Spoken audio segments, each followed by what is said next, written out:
Bronco football remains the talk of the town this week after their shootout victory against Northeastern State on Saturday. One of the Broncos' star players got the attention of the conference again. Running back Jalen Cottrell was named the MIAA Offensive Player of the Week for the second time this year. Cottrell thrilled fans by running for 202 yards on 16 attempts, becoming the first Bronco to run for 200 yards since Chandler Garrett did in 2019. Cottrell leads the MIAA in rushing yards per carry, rushing touchdowns, and rushing yards per game. Cottrell and the explosive Bronco offense will be back in action against Pittsburgh State this Saturday at 2 p.m. for a top 10 homecoming showdown. We'll have more coverage on this massive game as the week progresses. And while we didn't have shows last week, high school football in Edmond still pressed on. Deer Creek is no longer undefeated. They played the powerhouse that is Jinx in the 9-1-8. The Trojans shut out the Antlers 28-0. The good news for Deer Creek fans is that there's still a threat in 6A1 with a 6-1 record. The Antlers have another big game this Friday against Norman.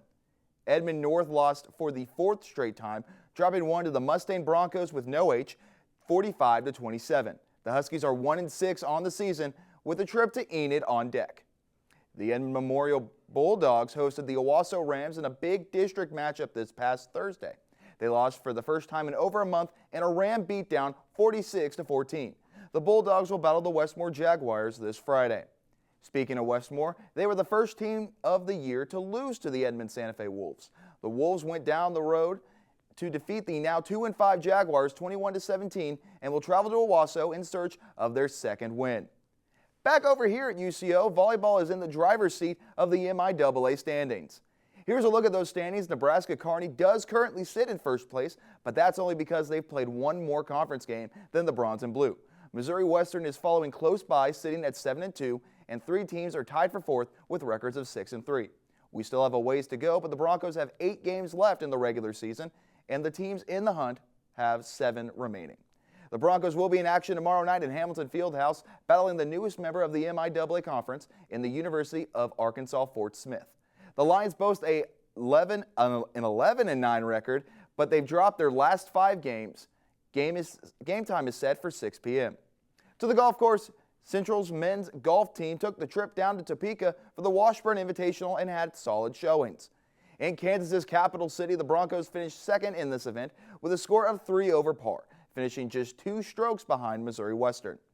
Individually, the Chos had 3 golfers in the top 10. Baylor Bostic finished tied for 4th at 1 under par. Bennett Baldwin had an even score, good enough to tie for 6th, and Jordan Wilson finished just behind Baldwin with a score of 1 under par.